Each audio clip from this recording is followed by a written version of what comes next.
खबर का जो कि दिल्ली से निकलकर सामने आ रही है। दिल्ली से बड़ी खबर आपको बता दें, जहां पर उपचुनाव के लिए कांग्रेस प्रत्याशियों की घोषणा हो गई है। ये बड़ी खबर आपको बता रहे हैं। उत्तराखंड और हिमाचल प्रदेश उपचुनाव के लिए प्रत्याशियों का ऐलान कर दिया गया है। उत्तराखंड की 2 और हिमाचल प्रदेश की 2 सीटों के लिए प्रत्याशियों की घोषणा कर दी गई है। कांग्रेस ने घोषणा कर दी है।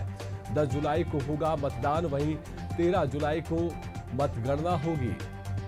उपचुनाव के लिए कांग्रेस प्रत्याशियों की घोषणा कर दी गई है। आपको बता दें कि उत्तराखंड और हिमाचल प्रदेश में जो उपचुनाव होने हैं उसके लिए प्रत्याशियों का ऐलान कर दिया गया है। उत्तराखंड की 2 सीट और हिमाचल प्रदेश की भी 2 सीटों के लिए प्रत्याशियों के नाम का ऐलान कर दिया गया है। 10 जुलाई को मतदान होगा, वहीं 13 जुलाई को नतीजे आएंगे, मतगणना होगी। इसी खबर पर ज्यादा जानकारी के साथ हमारे संवाददाता स्नेह कमल सेठ जुड़ चुके हैं। जिसने ये बड़ी खबर निकलकर सामने आ रही है, जहां पर कांग्रेस ने अपने जो उपचुनाव के लिए प्रत्याशियों के नाम की घोषणा कर दी है, वो नाम कौन से हैं और क्या उनका उस क्षेत्र में वर्चस्व है, किस तरह से वो महत्व रखते हैं। आखिर उपचुनाव है और कांग्रेस को भी इसमें अच्छा प्रदर्शन करना है, बताएं। सिद्धांत, जहाँ तक विधानसभा उपचुनाव की बात है, हिमाचल प्रदेश में हमीरपुर नालागढ़ में उपचुनाव होने के साथ एक सीट और है। हिमाचल के 3 सीटें, लेकिन कांग्रेस ने अभी 2 प्रत्याशियों की घोषणा की है। वहीं अगर उत्तराखंड की बात करें तो उत्तराखंड में बद्रीनाथ और मैंगलोर जो रुड़की जिले की सीट है, वहां पर भी उपचुनाव होना है। 3 सीटों के कांग्रेस अपने 4 प्रत्याशियों की अब से कुछ देर पहले घोषणा कर दी। हिमाचल प्रदेश के अगर हमीरपुर की बात करें सिद्धांत, यहाँ पर डॉक्टर पुष्पेंद्र वर्मा को कांग्रेस अपना प्रत्याशी बनाया है। वहीं अगर नालागढ़ की बात करें जो हिमाचल की विधानसभा सीट है, वहां पर हरदीप सिंह बिश्वा को जो है कांग्रेस अपना प्रत्याशी बनाया। वहीं अगर उत्तराखंड की बद्रीनाथ सीट की बात करें तो बद्रीनाथ सीट से लखपत भूला को कांग्रेस अपना प्रत्याशी बनाया है। वहीं मंगलूर सीट जो है जी बिल्कुल बिल्कुल, रुक कर लेंगे इसी खबर पर। ब्यूरो चीफ हमारे उत्तराखंड के अवनीश जी जुड़ चुके हैं। जी अवनीश जी, बताएं कितना महत्वपूर्ण है यहाँ पर। अब तो चुनाव होना है, 2 सीटों पर प्रत्याशियों का ऐलान कर दिया गया है कांग्रेस की तरफ से। कितना महत्वपूर्ण वो नेता है जो वहां पर से उपचुनाव के लिए उनका नाम सामने आया, बताएं।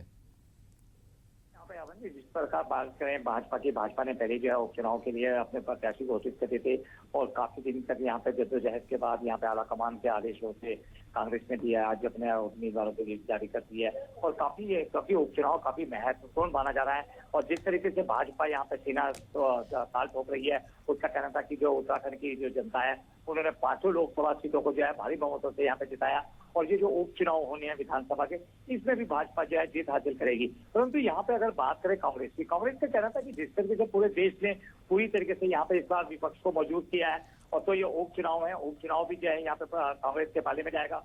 क्योंकि जो काजी निजामुद्दीन है ये काफी पुराने वहाँ पे जो है पहले भी विधायक रह चुके थे और इनका अच्छा वर्चस्व है। और दूसरी बात जाति समीकरण की बात करें तो मंगलौर के अंदर जो है इस समय जाति समीकरण की बात बहुत यहाँ पे जो है मायने रखती है। वहीं लखपत बुटोला की बात करें तो इस बार जो है कांग्रेस ने जो है बद्रीनाथ में भले ही यहाँ पे कह सकते हैं कि दाव जरूर खेला है, परंतु देखने वाली बात होगी कि अब जनता की ग्रुप बैठती है। जी रुक कर लेते हैं। दिल्ली से हमारे संवाददाता स्नेह कमल जुड़े हुए हैं।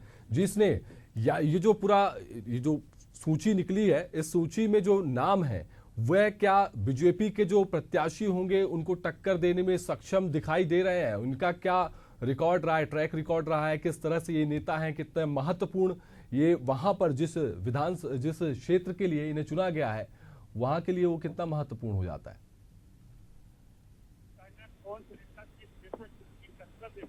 थोड़ी जल्दबाजी होगी, लेकिन फिर भी जो 2 राज्य हैं सिद्धांत, इन दोनों राज्यों में चुनाव हो रहे हैं, वहाँ पर हमेशा सीधी टक्कर कांग्रेस और भारतीय जनता पार्टी की होती है। यहाँ पर तीसरे दल की कोई विशेष संभावना न के बराबर है। हिमाचल की बात करें, हिमाचल की लड़ाई हमेशा सीधे भारतीय जनता पार्टी और कांग्रेस की होती है। वही अगर उत्तराखंड की बात कर ले तो उत्तराखंड में इस लड़ाई में कोई पक्ष जरूर है उत्तराखंड क्रांति दल का, लेकिन पिछले कई चुनाव से हम कह सकते हैं उत्तराखंड क्रांति दल जो उत्तराखंड की बड़ी पार्टी थी, अब धीमे धीमे वो हाशिए पर जा चुकी है। तो अब मुख्य मुकाबला जो उत्तराखंड के हले चाहे हिमाचल के लिए, दोनों ही पहाड़ी राज्यों में भारतीय जनता पार्टी यानी भाजपा और कांग्रेस में सीधी लड़ाई होती है। तो सिद्धांत यहाँ पर स्पष्ट है कि जो भी प्रत्याशी है, अगर मंगलूर की बात कर ले, काजी निजामुद्दीन एक काफी जाना पहचाना चेहरा है, तो मंगलूर से उन्हें जो कांग्रेस ने अपना प्रत्याशी, क्योंकि मंगलूर जो रुड़की की विधानसभा क्षेत्र, वहाँ पे अल्पसंख्यक समुदाय के वोटरों की तादाद काफी ज्यादा है। तो इस लिहाज से काजी निजामुद्दीन का मंगलूर से प्रत्याशी बनाया जाना कांग्रेस के लिए फायदेमंद है। और दूसरा, जैसे कि बताया कि उत्तराखंड या हिमाचल, दोनों ही राज्यों में सीधी टक्कर हमेशा कांग्रेस और भारतीय जनता पार्टी के बीच होती रही है।